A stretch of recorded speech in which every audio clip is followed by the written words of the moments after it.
쌍벤투역 기차표를 구입했습니다. 목적지가 보이시나요? 바르셀루스, 바르셀로나 아닙니다. 바르셀루스입니다. 일단 기차를 타는데요. 직통은 없어요. 중간에 한번 갈아타는데 그게 어디냐면 여기입니다. 라인이라고 써있죠. 리인이라고 읽습니다. 리인역에서 갈아타고 진짜 목적지 내려서 사람들을 쫓아갑니다. 오늘 이 동네에서 큰 행사가 열리기 때문에 많이들 모였습니다. 그래서 여기가 어디라고요? 저기 써 있습니다. 바르셀루스역. 포르투갈 북부 중에서도 상당히 위쪽으로 꼭대기로 올라온 작은 도시입니다. 착착착 걸어가서 오늘의 목표! 시장이었던 것입니다. 여러분, 바르셀루스가요, 매주 목요일마다 아침부터 저녁까지 시장이 열리는데 없는 게 없어요. 요런 치즈, 달달한 꿀, 냄새 또 쿰쿰한 육가공품, 그리고 식물 종자들도 두루두루 팔고 있는데요. 저 요런 구근은 한번 언젠가는 꼭 심어보고 싶습니다. 올해 한번 도전해볼까봐요. 이 매주 목요일에 열리는 바르셀루스 시장을 페이라 드 바르셀루스라고 합니다. 그 와중에 다라이 이쁜데?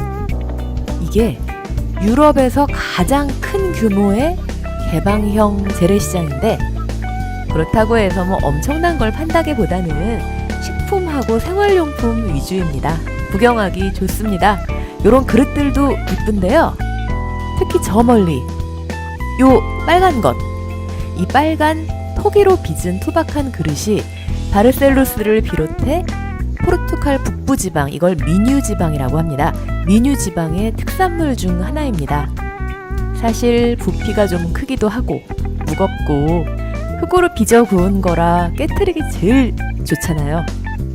그래도 이 지역을 상징하는 기념물이기 때문에 조그만 거 그릇 하나 정도는 사고 싶더라고요. 소박한 매력이 있습니다. 뿐만 아니라 기념품 가게 어디서나 파는 요런 그릇들도 저렴한 가격에 볼 수 있고요. 특히 요 스탁, 요게 포르투갈의 상징물 중에 하나인데 이 스탁이 바르셀루스, 그러니까 이 동네 출신 스탁이라는 거 혹시 알고 계십니까? 그래서 이곳에서는요, 이 스탁과 관련된 물건을 많이 살 수 있습니다. 또 쭉 못 하나 걸어가 볼까요? 북부지방의 특산물들은 여러 가지가 있는데요. 뭐 전국적으로 다 팔긴 하지만 요런 섬유 제품들, 부피가 큰 것부터 손수건처럼 아주 작은 것까지 곱게 술을 놓은 요런 제품들도 특히 북부지방의 특산물 중에 하나이고요.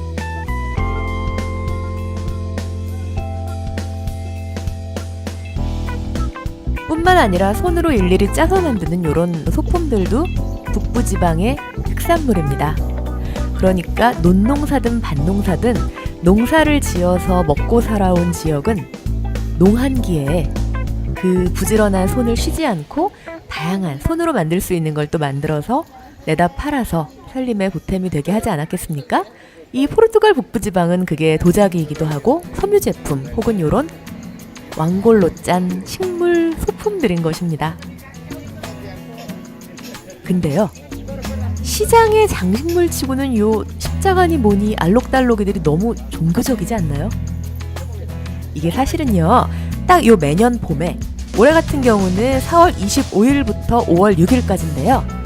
이 바르셀루스에서 카톨릭 종교 관련된 큰 축제가 열립니다. 장기간 열리는 축제라 봄철에 요맘때 포르투갈 여행을 하신다면 날짜 잘 어떻게 맞춰서 바르셀루스에서 시장도 보고 축제도 보는 것도 괜찮을 것 같습니다. 계속 가봅니다. 역시 재래시장답게 가축도 사고 팔고 있는데요.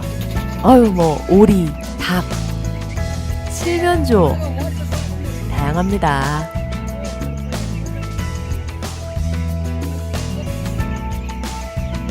병아리 많이 컸네요.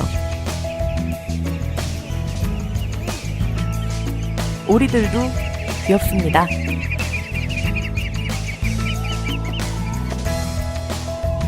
가축으로 기르는 용인지 아니면은 당장 식용으로 쓸 것인지까지는 모르겠지만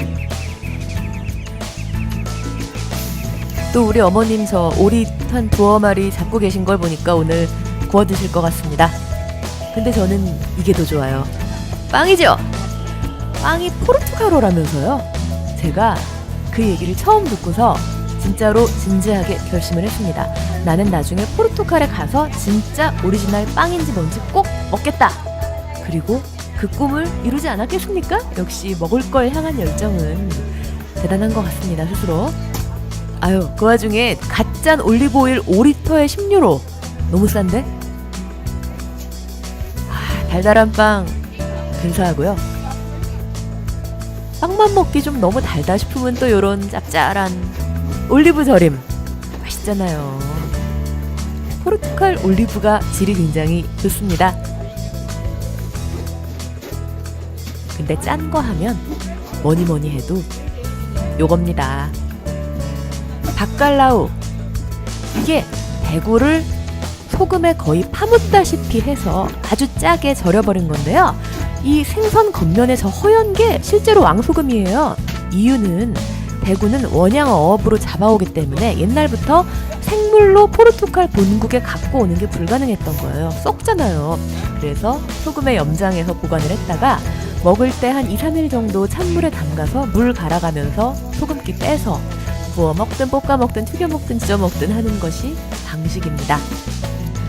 먹는 것만 너무 얘기했나봐요. 갑자기 먹지 못하는 게 나옵니다. 역시 카톨릭 종교 국가답게 이런 종교 제례에 쓰이는 초라던가 뭐 다양한 성물도 판매하고 있는데 되게 싸네요. 아니 근데 이게 더 싸네요? 박석 남자 빤스 3장에 5유로. 오, 싸다. 설레는데?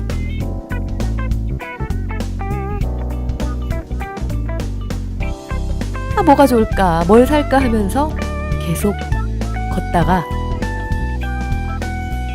저는 저의 운명과 마주칩니다. 바로 이 애기옷 너무 예쁘지 않아요? 오, 웬일. 저희 조카들은 요런 거 입기는 이제 다 컸거든요. 근데 너무 저게 사고 싶어서 사실은 제가 입고 싶은 거지만 와, 엄청 설렜습니다. 그래서 제가 샀냐고요? 그건 비밀입니다. 근데 정말 귀엽죠? 그렇게 시장 구경을 쭉 하면서 즐거운 한때를 보냈습니다. 바르셀루스, 은근히 매력있는 북쪽 지방 작은 동네인데요. 근데 아까 잠깐 얘기하다가만 그 바르셀루스 출신의 포르투갈을 대표하는 요 수탉 얘기, 요거를 지금부터 잠깐 해보겠습니다. 여긴요, 수탉 관련된 장식물을 파는 가게인데 옛날 어떤 순례자가 산티아고 순례길을 쭉 걷다가 바르셀루스에서 잠시 하루 머물게 됐답니다. 여관에 체크인을 했는데 여관 여주인이 순례자를 보고 꽂혀서 오빠 나 좀 어떻게 해봐 하면서 유혹을 했대요. 근데 순례자가 거절을 했고요. 여주인이 까여서 열이 받았겠죠? 그래서 앙심을 품고 순례자의 짐에다가 귀중품을 막 넣어놓은 다음에 도둑이야 하고 신고를 해버립니다. 순례자는 하루아침에 누명을 쓰고 감옥에 갇히는데요. 당시의 재판관이 아주 건성으로 대충 재판을 했다고 합니다. 심지어 점심 식사를 우물우물 맛있는 닭 요리를 시켜놓고 닭을 뜯으면서 대충 야 사형 무조건 죽여 라고 했다고 합니다. 순례자가 너무 억울해서 하늘을 향해 기도를 했다고 합니다. 내가 무죄라면 저 닭이 일어나서 울 것이다. 재판관이 쟤 미쳤나봐 라고 생각을 했겠죠? 그런데 진짜로 닭이 갑자기 접시에서 일어나서 꺾기야 하고 운 거예요. 이게 웬열? 결론은 해피 엔딩으로 순례자는 누명을 벗었다. 이런 이야기입니다. 옛날 얘기지만 은근히 재밌죠? 그런 전설이 있는 도시입니다. 바르셀루스 한번 찾아주세요.